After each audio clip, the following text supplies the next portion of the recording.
Hey everyone, I hope you're all doing well. Um, a couple months ago, I got a drone or a quadcopter, whatever you want to call it. And like any good YouTuber, I didn't pass up the opportunity to take some video of it. So I've recently edited it all together, and here's the result. Alright, so the drone I got is the Holystone HS100 GPS. I got it because it was recommended as one of the less expensive drones that still took great video. So this one was about 150 bucks on Amazon and maybe a little bit less.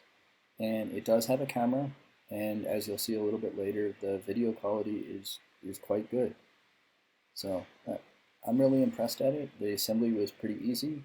All the components seem pretty durable, and it's pretty intuitive.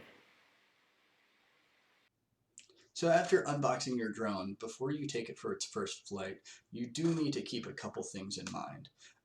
The FAA does regulate drones, so the first thing you need to do is register your drone or yourself as a drone pilot. There are actually two ways to do that, depending on how you're going to use the drone. Most people are probably going to fit into the recreational category, in which case you're really registering yourself as a drone pilot. You get a number that you can then apply to any drone that you own and that you fly. If you're doing it for more commercial purposes, or there are a few other categories, so definitely look at the FAA website. It'll be linked below for which category you fit into. But if you fit into the other category, you're registering per drone. And it's $5 for each registration, either for yourself or per drone, depending on which way you go. At time of recording, anyway, these fees are set by the FAA, so that could change. Um, and I believe the registration is good for 3 years. So when you fly your drone, you need to have your registration with you. Um, and depending on when you're watching this video, you might actually also have to take a um, aeronautics safety and skills course.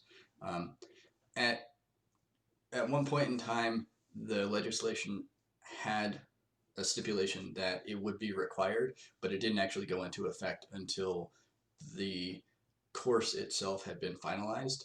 Um, so lots of people are anxiously awaiting what that course will be so that they can take it and continue to be certified once that course goes into effect. But later on, if you're watching this 2 3 years out, that's probably been finalized. You probably will have to take that course.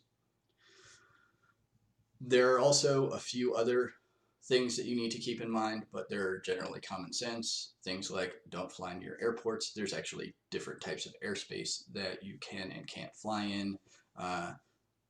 Be mindful of your surroundings, and that sort of thing. There are eight different things that's also listed on the FAA website that's linked down below.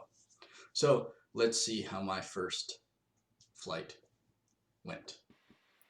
So before I flew the drone for the first time, I did have to calibrate it. This basically because it does have a little bit of automatic stabilization. And basically, it needs you to rotate it horizontally, 360 degrees, and then rotate it, flip it on its axis, and then rotate it again 360 degrees. And then you'll notice that all of those lights were solid, whereas before they were blinking. Now it's connecting to GPS, and now it's all ready to go. So then I'll connect the controller, and we'll see how the first flight goes.